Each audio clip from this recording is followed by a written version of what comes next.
What's up, guys? This is your D-Fit tip of the day. What today's video is going to be about is intermittent fasting. What is it, how I do it, and how it has helped me out, and how it helped out other people, and my opinion on it. So, intermittent fasting is basically what it is called. It's periods of fasting, which is you don't eat, and then there's periods of fed or a fed state, which is you do eat, and different programs are different things. One that's most popular is called Lean Gains, and they prefer that you do a 14-hour fast, and then the rest of the hours, the 10 hours you do in a fed state or whatever. But I don't take it to I don't do that. Me personally, for a long time now, for instance, I don't eat during the day. Now, keep in mind, before I say that, your fasting or your non-eating period can be at night. You can choose to amplify your unfed state, in the hours that you sleep at night. That can be your fasting window. But for me, I'm just going to give you my experience.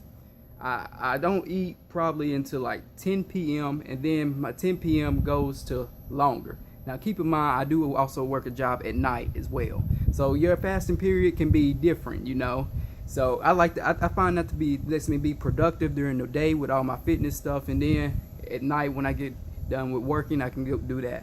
Now, for you, it may be different, but I think this really is it's a good plan, as long as you get your calories in eventually, as long as you don't go 24 hours, which there are some fasts that take you that long. I think it's really good for a caloric deficit, because you don't have to worry about constantly getting in little meals throughout the day to equal up to your calories.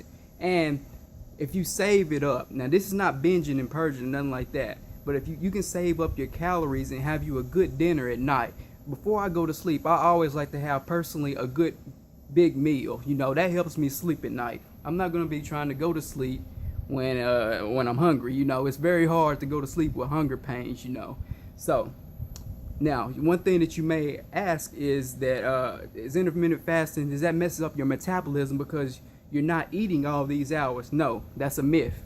Your metabolism doesn't work like that. And guess what? Your body will adjust to any eating schedule that you're in. If you need more energy throughout your day, your body is going to bring in the calories and nutrients when you eat them, and they're going to present themselves, and you're going to have enough energy for that, for your daily activities, or whenever you're not necessarily eating throughout the day.